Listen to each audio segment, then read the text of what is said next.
মালদার ১২টি বিধানসভা আসনে কে কতটি আসন পাচ্ছে জানতে চান? নমস্কার, সালাম। আমি মোস্তাফিজুর রহমান, একজন পলিটিক্যাল স্ট্র্যাটেজিস্ট।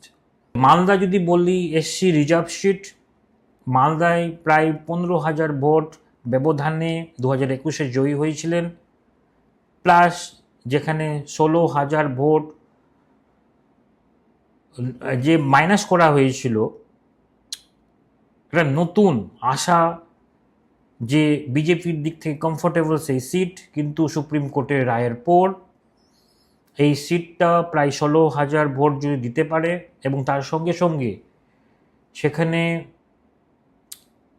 নির্দল প্রার্থী, বিজেপি থেকে বেরিয়ে আসা নির্দল প্রার্থী, সেখানে ভোট কিছু মাইনাস করার সম্ভাবনা দেখা দিচ্ছে।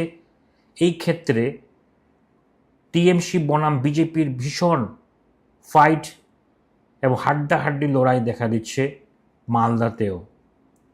কে জয়ী হবে বলা অসম্ভব, কিন্তু কিছুটা এজ এখানে কিন্তু টিএমসিকেও দেখা দিচ্ছে। ওকে, আজকে এতটুকুই।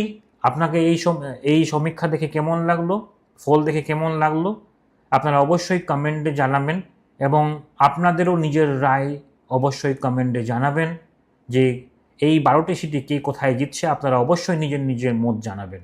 ওকে, নমস্কার।